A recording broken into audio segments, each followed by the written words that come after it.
First Nation.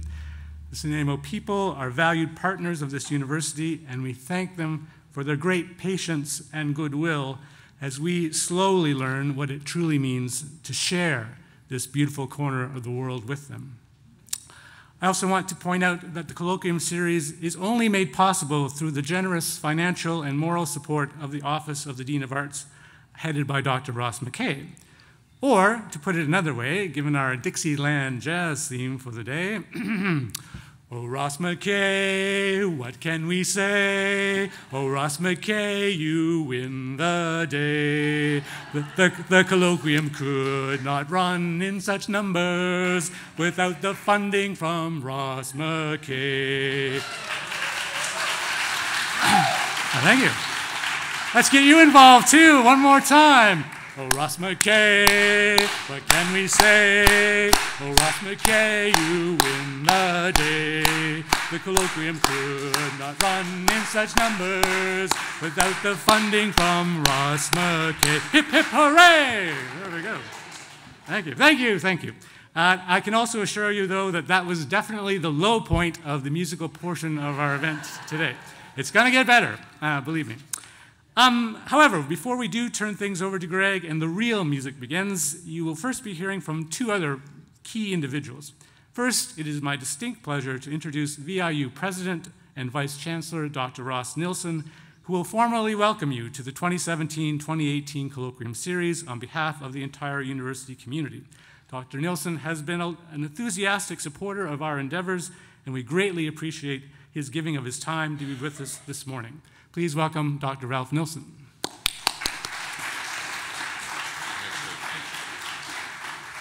Much, Tim, and you definitely are not going to have me sing a song. You know, I can guarantee you that. But I may hum a few bars as Greg gets going on his show today. I want to recognize we're on the traditional territory of the Snuneymuxw, and once again, I'm very proud to be here for the ninth start of the Colloquium Series. It's such a wonderful part of this community, and it's a wonderful part of the arts and humanities outreach to the community across campus, but particularly the boundary and spanning activities that goes out into our community here in this region. There's a very, very important role for universities in terms of creating community dialogue. And when we can invite people in to the excitement of the capacity that we have here with the brilliance of the faculty members and the brilliance of the students, and have everybody engaged in the opportunity to get into dialogue, it's exciting for the university. And it's very much a part of our role within the construct of a publicly supported post-secondary institution that we take on that role and are very serious about it. And the Arts and Humanities faculty has stepped up. They recognized that responsibility very clearly and have for 9 years now been engaging across the community. And over those 9 years, been some incredibly interesting conversations, and this year is going to be, again, an exemplary year of more of the same. When we see Greg Bush today and hear his conversation, we'll see Anna Atkinson next. Then we've from the English department, we've got Catherine Spence coming from the history department, Sana Debbie from the creative writing and journalism department, Tim Brownlow, academic emeritus out of the English department, and then also Nelson Gray out of the English department. So a wonderful lineup for this year's opportunity. And I'd like to thank all the people who are so actively engaged. Ross does an amazing job of ensuring that the funding is available and that the supports are in place for the committee that each year comes together to ensure that the individuals are tapped on the shoulder, that they're welcome in, and then provided the kind of supports necessary that they can indeed prepare and get prepared. And then all the students who are involved, because I know students are involved in many, many different ways with the faculty members, whether it be here in the theater and all the sound and all the activity that goes on that, where the students are involved, or whether it be through the Media Studies Research Lab, or the Media Research Lab, I guess it's labeled, all the activity that goes on there with the filming support, and indeed students who come out and support here at the sessions. So it's my honor to welcome you into the opening this year. I look forward to all the conversations that are spawned as a result of this. I was just talking with Greg, and I think Tim mentioned it. I guess last night down at the vault there was a faculty involved in playing some music down there, and I think it was quite a bit of excitement, drawing in people from all across the community. And again, more example of how the talent comes together, the talent gets together, and indeed engages in the kind of activities that create a community that we all want to live in. And a big part of what we do as individuals is to recognize how we can all contribute to a very livable community. There's a quote that I want to share with you from Michelle Obama, and I'll just read through it because I think it's a very good way to encapsulate what indeed the arts and humanities does in our lives, in our communities, to make us think and to make us indeed take responsibility for who we are as we live together in a community. The arts and humanities define who we are as people. That is their power, to remind us of what we each have to offer and what we all have in common, to help us understand our history and imagine our future, to give us hope in the moments of struggle, and to bring us together when nothing else will. And I think that really encapsulates a part of what this colloquium series does, is it brings us together to talk, to think through, and to indeed be a part of each other and supporting each other in the kind of dialogues that create the kind of community that we want to live in. And so I really appreciate the fact that this faculty has taken on this responsibility, and as it's grown, have stepped up to the responsibility year over year to ensure that the quality and the opportunities for everybody to be involved has been enhanced year over year. So with that, I'll pass the podium back to Tim and just say thank you all for coming today. Please, please, when you go out back into the community, invite somebody else. Continue to invite so we can get this theater full. I think there's so many people in our community that would appreciate the opportunity to sit and participate in the kind of conversations that I know we're going to have here today. Thank you very much.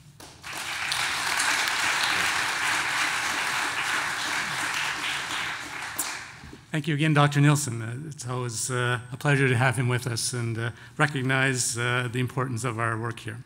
Now, please join me in welcoming Sasha Karbler from the VIU Music Department, who is here this morning to introduce formally her friend and colleague, Greg Bush. Please welcome Sasha.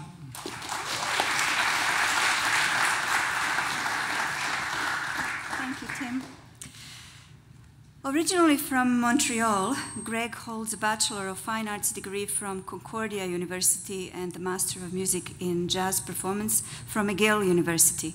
Prior to moving to Nanaimo to join our music faculty, Greg was the Director of Jazz Studies at Abilene University in Texas. He has also been a member of the music faculties at McMaster University and Mohawk College in Hamilton, Ontario, as well as Red Deer College in Alberta.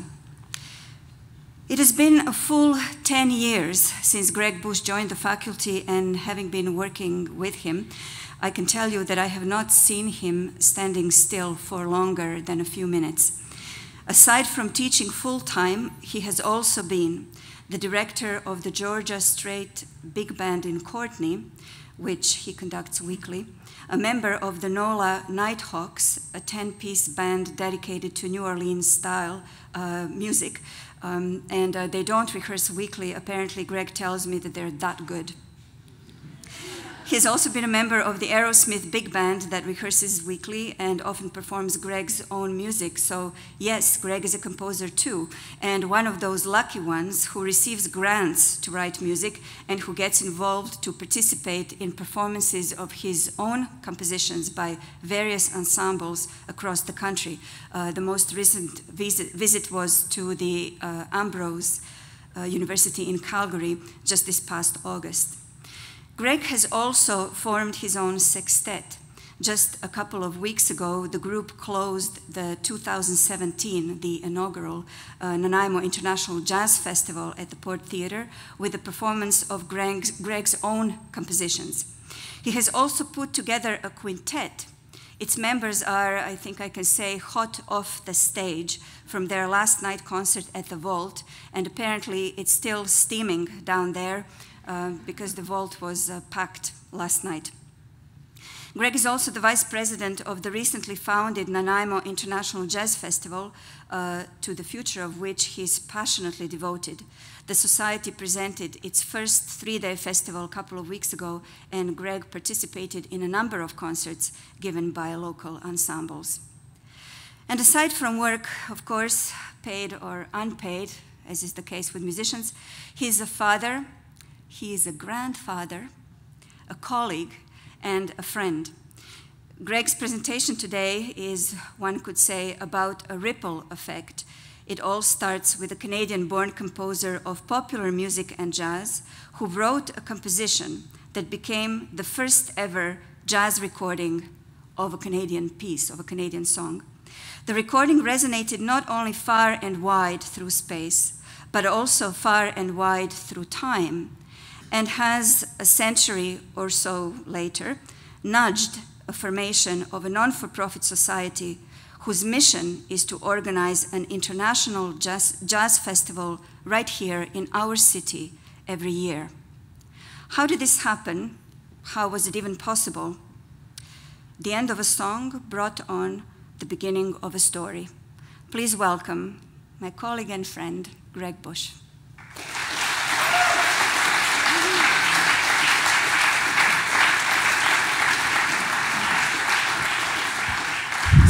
Whoa, jeez. Thank you very much, and thank you to Sasha for introducing me, and to Dr. Nilsson for introducing the whole event, and to Tim for starting the whole thing off, and also for warming you up for some singing, because we're going to sing a song today, I hope.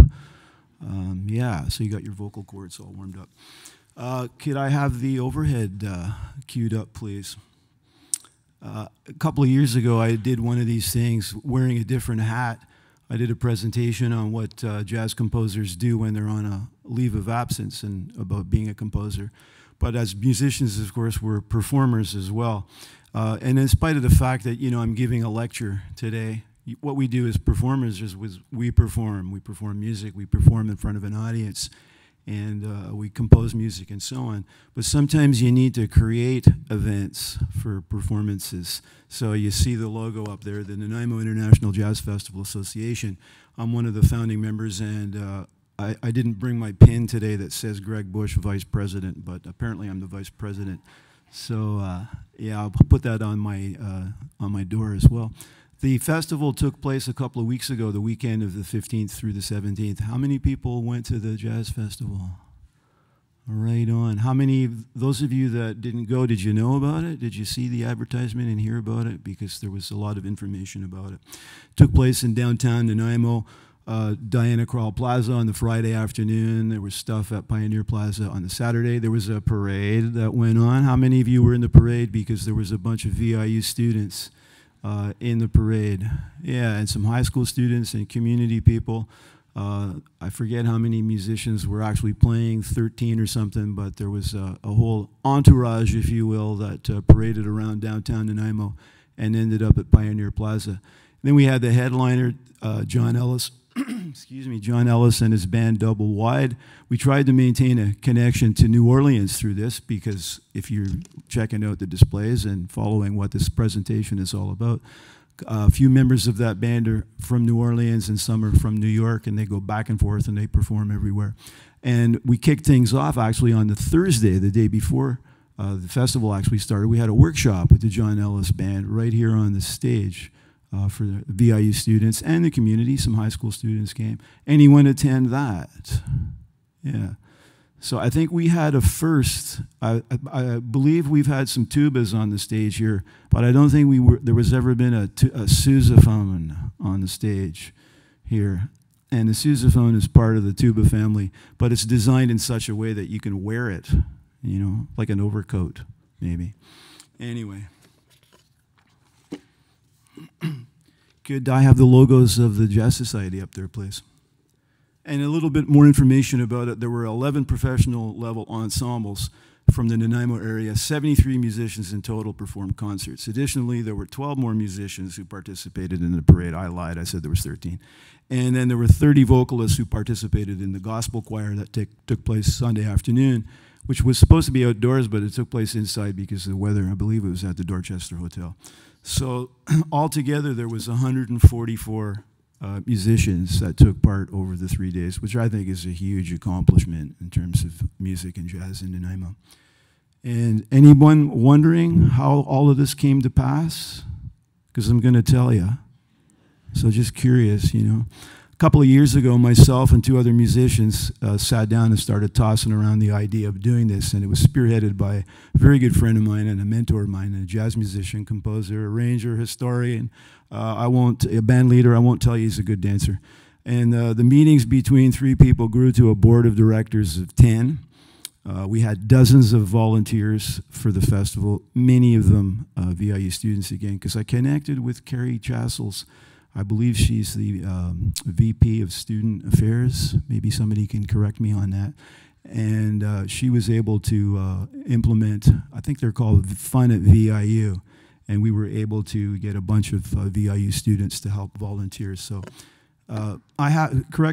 feel free to call me silly. I have this crazy idea that the university on the island with a jazz program should maybe be involved in jazz things happening in the mid-island, if not the whole island.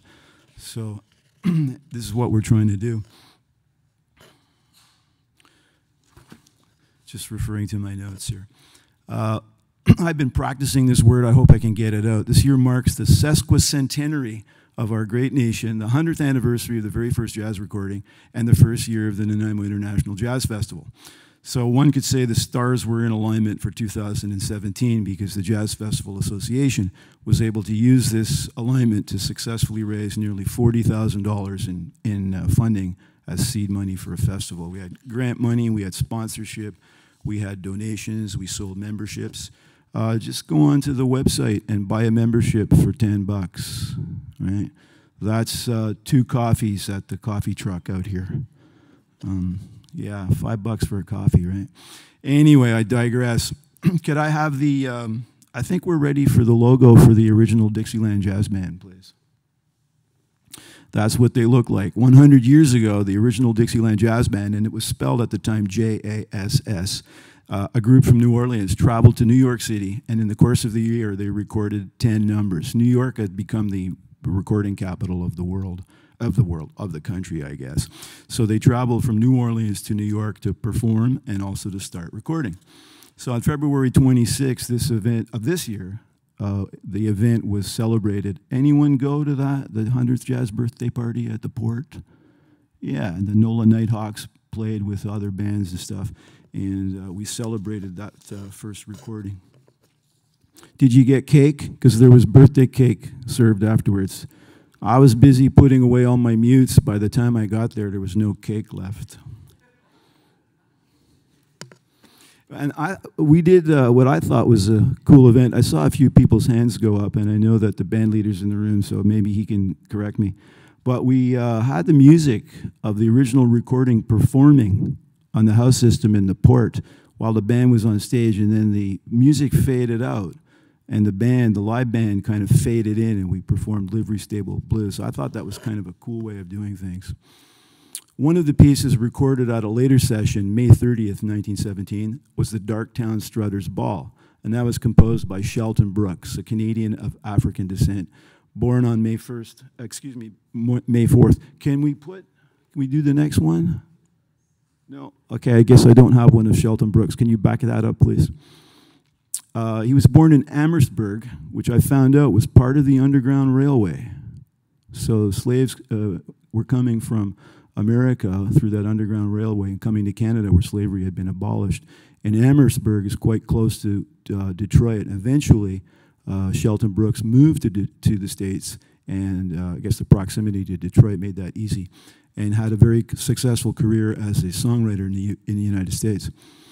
And in 2006, the Darktown Strutters Ball was inducted into the Grammy Hall of Fame. And this is all somewhat new material for me. When I used to perform as a professional musician, a lot more than I do now. I was a freelance musician. I made my living doing it. And I played in what we called a Dixieland band at the time. I used to play Darktown Strutters Ball at the time. It was a staple, you know. I didn't know who wrote it. You know, I was young and foolish, I guess. Yeah. Any questions about that stuff? No? We're all good? What is the historical? I got a question for yes.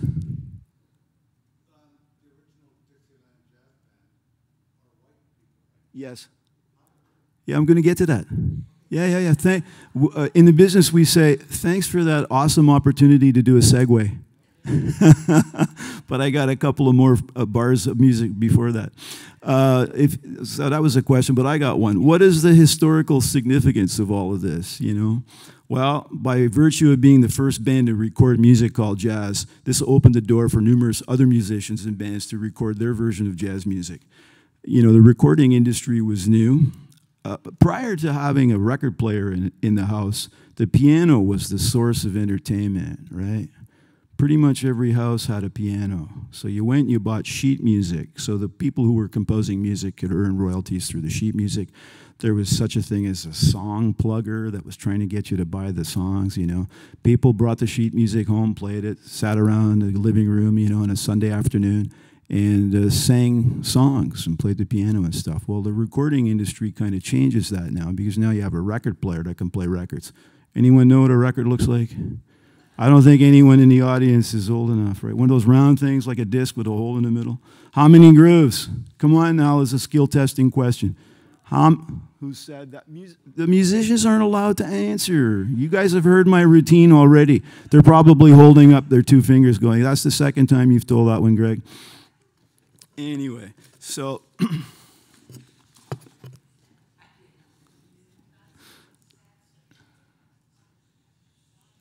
I'm sorry if there's comments, I can't hear them if there's questions and stuff, but I'm going to carry on. Let me find my place in my notes. Yeah, having the records in a record player makes it really easy to hear music, but it also changes how musicians approach music too. So musicians are listening to these recordings and copying stuff, learning vocabulary that we call it. This still takes place today. I'm looking around the room and the students are all getting nervous. They know what's coming.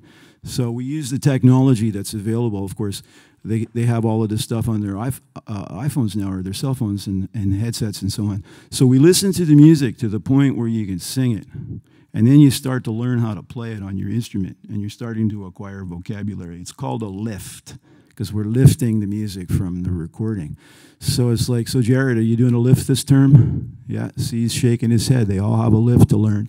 And the idea is to learn it, to play it along with the recording. Learn all the notes, the rhythms, and the nuances, too, because in terms of jazz music, there's certain ways of expressing yourself, bending the notes and vibrato and all those sorts of things. And then the end goal is to actually notate this stuff, so write it down so you have it for future reference and you can study and stuff like that. So, you know, with the advent of recording, that kind of concept of learning music is now 100 years old, which I think is kind of cool. And to get to your comment about, yes, the members of the original Dixieland Jass Band were white Americans performing music that was pioneered by African Americans. There's been a lot of controversy about that, but they did perform and record music by African American composers such as W.C. Handy and Spencer Williams, along with Shelton Brooks that we're talking about today, thus providing those musicians with their composers with a larger audience, right? So if they were taking care of business in those days and stuck up for themselves and managed to get their names on contracts and so on to enjoy the royalties, their music was exposed to a much larger audience, and hopefully they were getting some, enjoying royalties and stuff like that.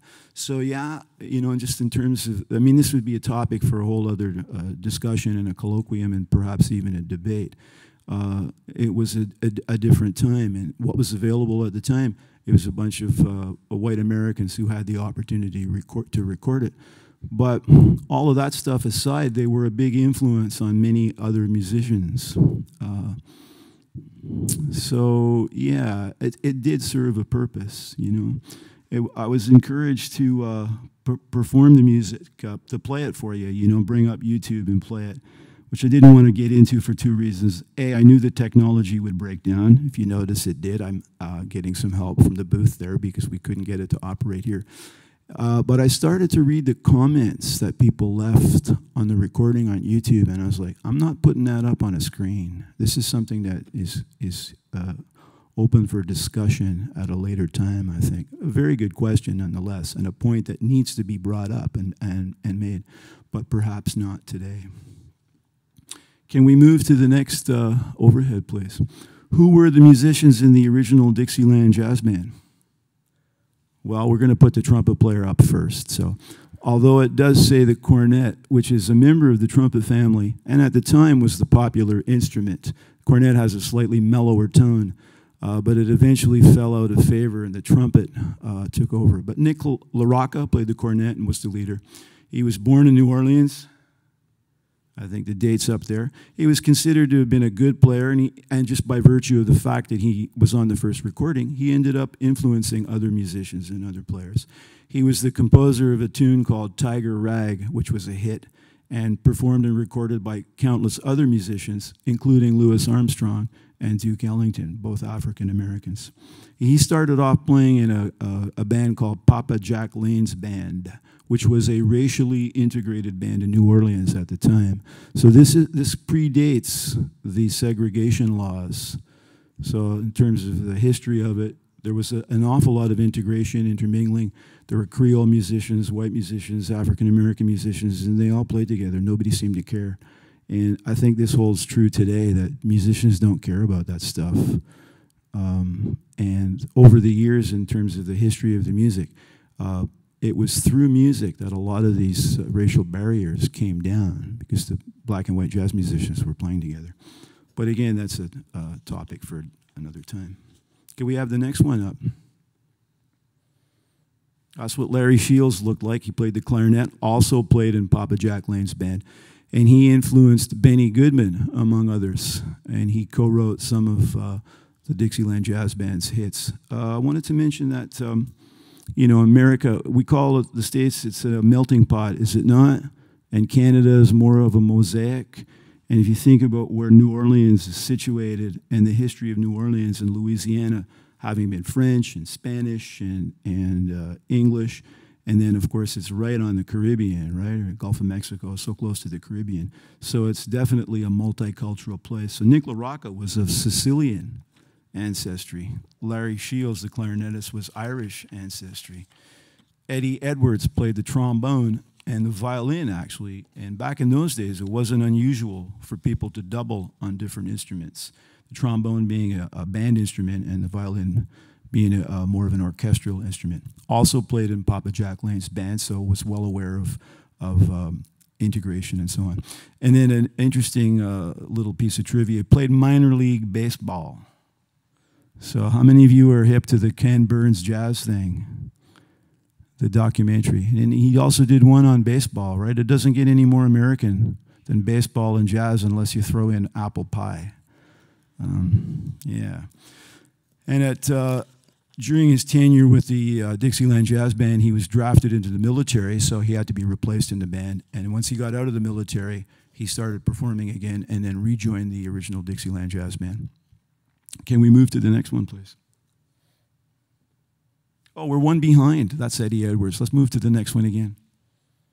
My bad. Henry Ragas, and if you notice from his date of birth and death, he didn't live very long. He died of the Spanish flu. He has the distinction of being the first jazz pianist to be recorded, but his piano playing is barely audible. And he also didn't have any solos. The recording technology at the time was very, very limited. How many of you, I was asking how many of you have seen LPs. Do you remember the RCA logo with the Victrola with the cone, and the dog's got his ear to the cone, and it says his master's voice? The cone being the speaker, but the cone could also serve as a microphone as well. And back in those days, you played into this cone, this mic, that picked up the vibrations, or picked up the sounds, turned them into vibrations. And a needle etched this into a wax cylinder from which the recordings, the vinyl was pressed, or shellac at the time, the records were pressed. But the technology was such that any loud, sharp noise, particularly a low-pitch noise, would cause the needle to jump and ruin the recording. So there's legendary stories about Louis Armstrong, who would have recorded about, I don't have the exact dates, but Louis Armstrong and his hot fives and his hot sevens were around the mid-20s, I think.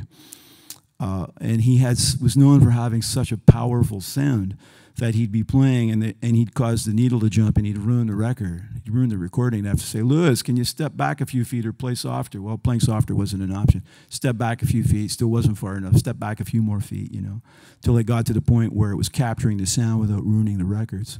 And on many of these recordings, you'll hear, instead of drums, you'll hear higher pitched instruments like wood blocks and cowbells and things like that, because the volume of the drums and the thumping and thud, sorry, no offense to the drummers to use words like thud and thumping, because I know there's one drummer in the room for sure, there's probably a couple of other ones. So, but those sounds would also cause the needle to jump and ruin the recording. So the higher pitched sounds of the wood block and stuff like that didn't cause that.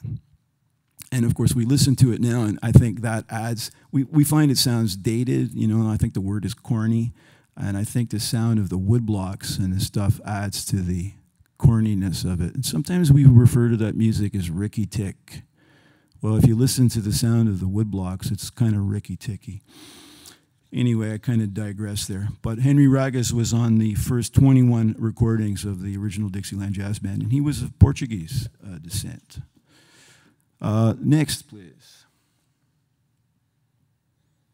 There you have Tony Barbaro, the drummer from New Orleans. Again, these guys are all connected to that racially integrated band, Papa Jack Lane's band. He stayed with the group for 50 years. Often, they didn't continuously play for 50 years. They took breaks, you know, but they disbanded for a while. But then when there was an interest in the music again, they reorganized. And at times he was the band leader. And besides playing the woodblocks and the cowbells, he also played the kazoo. Yeah. Anyone in the room play the kazoo? It's just, you got it here? We could jam on it. Yeah. And he was also of Sicilian origin. Who's got their iPhone on recording this? Anybody? Take a look into the center of the theater here to my friend and colleague Robin with the orange T-shirt. And he's got a handheld recorder that he's recording the whole this whole event. So he's not sitting there with a huge cone and a cylinder of wax to etch what we're doing here. And is this not being video recorded? I think so. Anybody drawing pictures? Any artists in the house are sketching me at the microphone here? Anyway, a little bit more. Is this interesting? You digging this? You finding that? You can all, you know, oh, cool.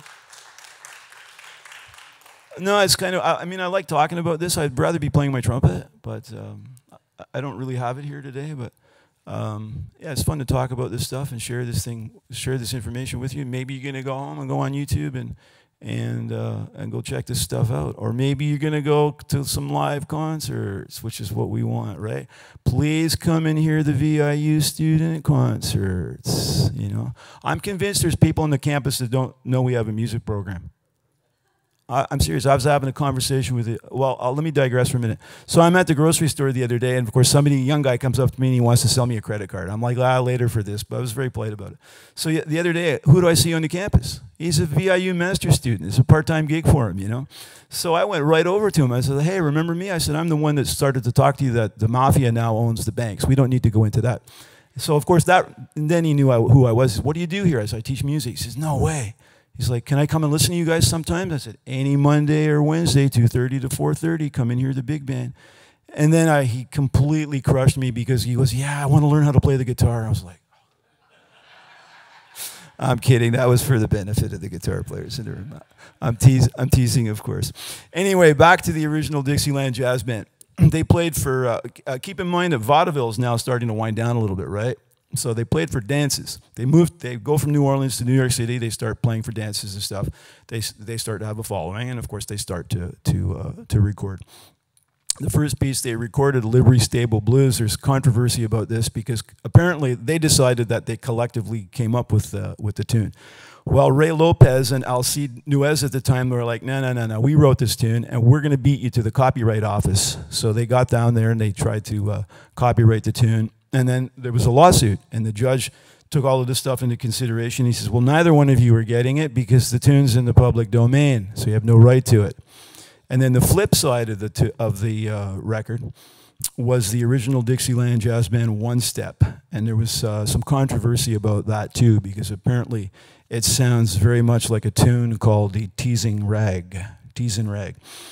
So, you know, we call it a shared vocabulary. I don't think people intentionally try to steal stuff, but we're listening to so much music. I have to tell you the story. The kids in the jazz band or class, my classes, hold up 2 fingers. It's the second time you're going to hear this.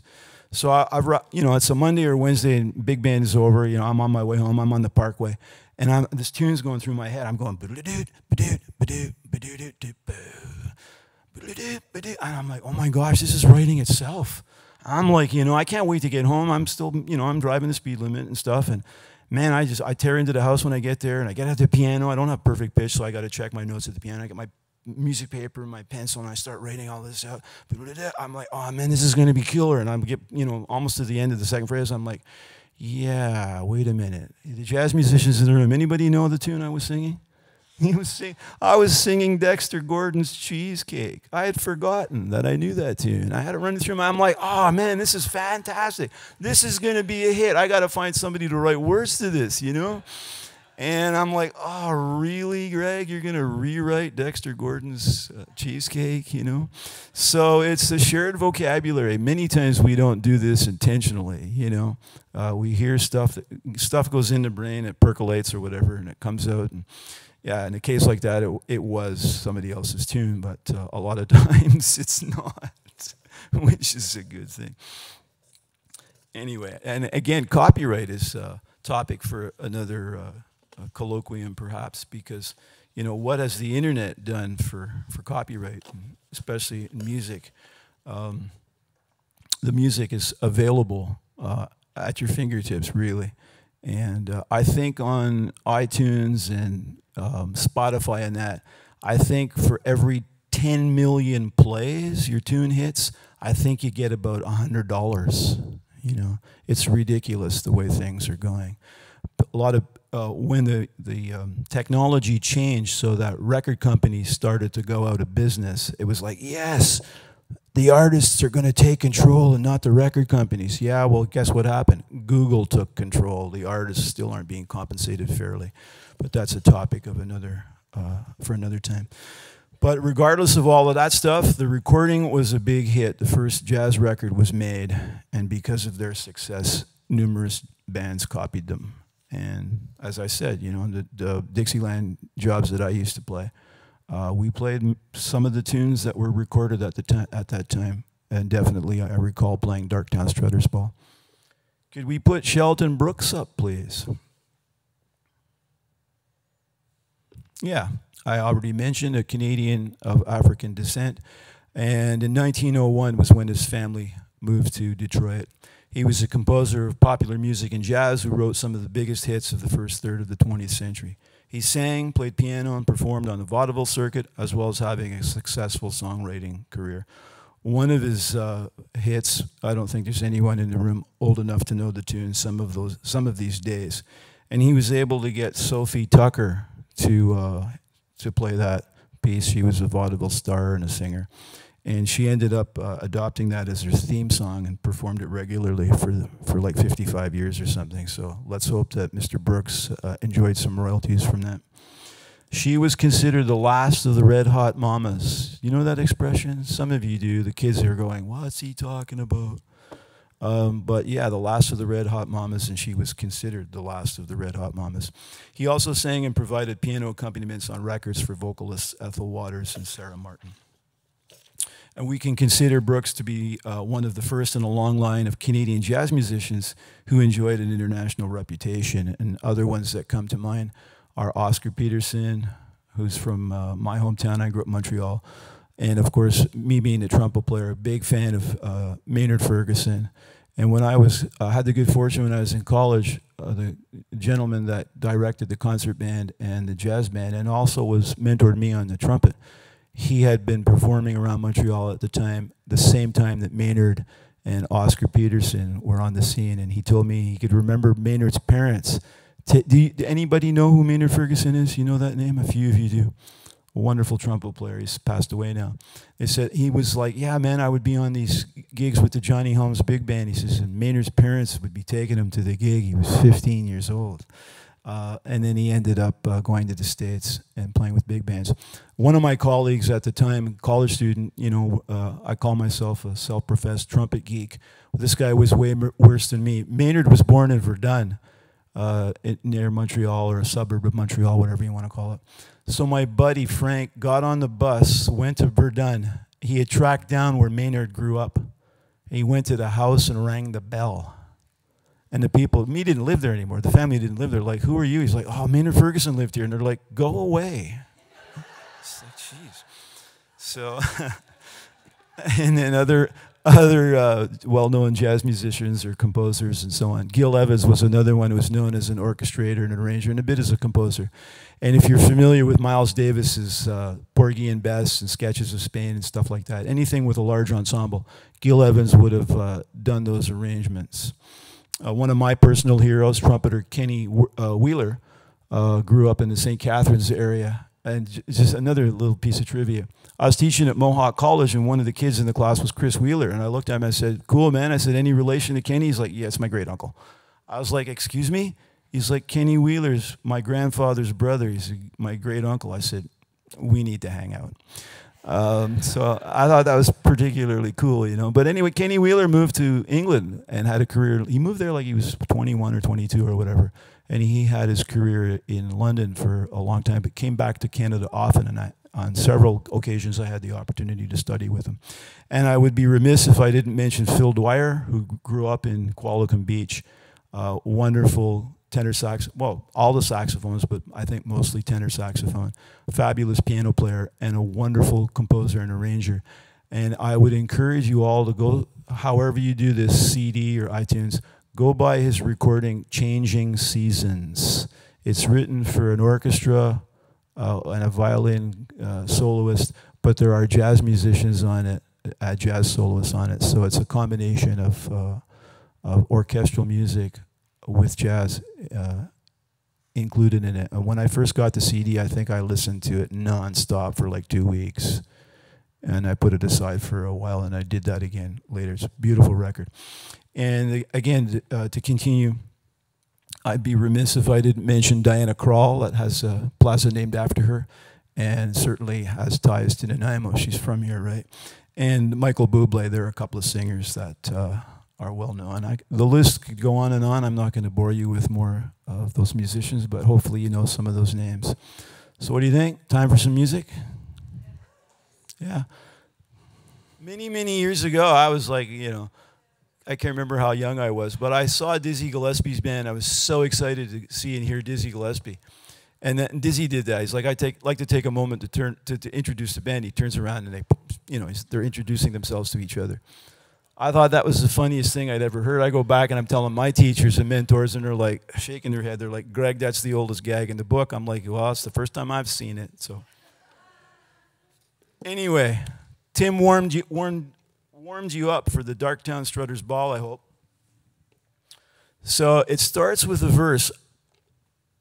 And I don't know how many of you are hip to this sort of thing, but in musical theater and Broadway and stuff like that, whatever big song is going to be sung usually starts with a verse where a little bit of the story is told. It sets up the story that the song is going to tell. And this comes from opera. Where's Sasha? You got to keep me honest on this, right? If I mess up now, you're gonna help me out. So before the big aria in an opera, there's usually a portion. It's called a recitative, which is a little. There's musical accompaniment, but it's a little more spoken. It's not rap. It's not hip hop. But it's a little bit more spoken. It isn't where the composer really shows his skill at creating these beautiful melodies, you know, and then to give the whoever's going to sing it the opportunity to show off their vocal ability. And it sets up the story. So the verse to this sets up the story. I've got some good news, honey, an invitation to the Darktown Ball. It's a very swell affair. All the high browns will be there. I'll wear my high silk hat and frock tail coat. You wear your Paris gown and your new silk shawl. there ain't no doubt about it, babe, will be the best dressed in the hall. So it's setting up the story, and it's telling the story of a very elegant ball that's taking place, and they're all going to get dressed to the nines to go do this. Ali's going to sing it for you. I think the next page should be the music. So here's what it sounds like. I've got some good news, honey. An invitation to the Strutters Ball. It's a very swell affair. All the highbrows will be there. I'll wear my high silk hat and a frock tail coat. You wear your Paris gown and my new silk shawl. There ain't no doubt about it, babe. We'll be the best dressed in the hall. So that's what the verse sounds like, right? Which I never knew. All those years that I played Darktown Strutters Ball with the Dixieland Band, I had no clue there was a verse to it. It was in preparing for this that I was researching it, and then I went, what? There's a verse? It's like, geez, how about that? But as jazz musicians, when we jam on these things, we rarely play the verse. Well, we never jam on it, at least not to my knowledge. I never have. We rarely play the verse, but some of these show tunes have very, very beautiful verses. Some of them not so much, but there's a standard tune that jazz musicians love to play called All the Things You Are that has a very beautiful verse, I think. But we get to the chorus, which is the main part of the tune. I don't know, Sasha, could we say this is the aria now? That would be like a loose kind of, a little bit of a stretch, right? But we'll stick with chorus. And can we go to the next page, please? That's what the chorus, I don't need to read it to you. You want me to read it to you? You guys know how to read. Right? But those are the lyrics to the chorus. Yeah, you ready to hear it song?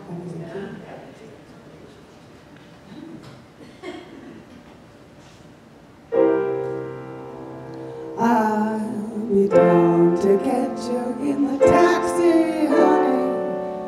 Better be ready about 8:30. Now, dearie, don't be late. I wanna be there when the band starts playing. Remember when we get there, honey. 2 steps, I'm gonna have them all. I'm gonna dance out both my shoes when they play the Jelly Roll Blues tomorrow night at the Darktown Strutters Ball. Yeah, that's what the chorus sounds like. And I think the Jelly Roll Blues here refers to Jelly Roll Morton. Interesting little bit of trivia. Also, the controversy behind the original Dixieland Jass Band being white Americans was towards the end of his life, Nick LaRocca became quite vocal about the fact that he invented jazz all by himself, you know. It's like an alt fact, right? It would certainly be newsworthy nowadays. But perhaps unbeknownst to him, it was in fact Jelly Roll Morton who single-handedly invented jazz, as he was very fond of telling people that it was him that did that, you know. And we know that this isn't how it comes about. It's again, it's a shared vocabulary, shared experiences. And yeah, we talk about New Orleans being the birthplace of it because of the historical significance of it, and Louis Armstrong in particular. And there's many fabulous trumpet players have come out of New Orleans. The trumpet, you know, not because I play it. I'm not telling you that because I play it. It's the lead voice in most of the ensembles, and any kind of a jazz ensemble, it's usually the lead voice. So right from Louis Armstrong back in the 20s to currently Wynton Marsalis, right, being from New Orleans, and all of the stuff that Wynton Marsalis is doing. You guys hip to Wynton? Listening to him, right? Fabulous classical musician besides that. And you notice a little bit of controversy at the time. It's like he recorded so much classical music, won Grammys and everything. It's like, man, why he was so good? Why did Wynton quit playing and recording classical music? You know, it's my friend Andrew Homsey that we were talking about this. He's like, Greg, he recorded it all. There was nothing left. I was like, oh my gosh, that's right, you know? So he made his point. You know, he recorded all of that stuff, won prizes for it, and at the same time that he was playing jazz, and then he devoted all of his time to jazz music. Now he runs the orchestra at the Lincoln Center. I think it's called the Lincoln Center Jazz Orchestra, or Jazz at Lincoln Center. Composes music, has won a Pulitzer Prize for one of his compositions. So the importance of New Orleans is huge, but the point of me telling you all that is that eventually, as the music spread to other big cities, there's jazz scenes in, as you know, there's a jazz scene in Nanaimo, and it's not a big city, but any major city, there would have been people getting together to play this music and experimenting, and it really is a North American art form, an American art form that has spread all over the world. But anyway, let's continue with the music. So, actually, I will introduce them for real. On the piano is Ali Bean.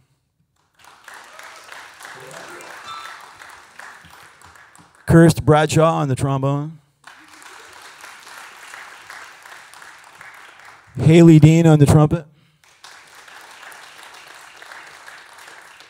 Dan Sim on the clarinet. Rachel Skeels on the drums. And Brock Meads on the bass. And they're going to do an instrumental version of the Darktown Strutters Ball.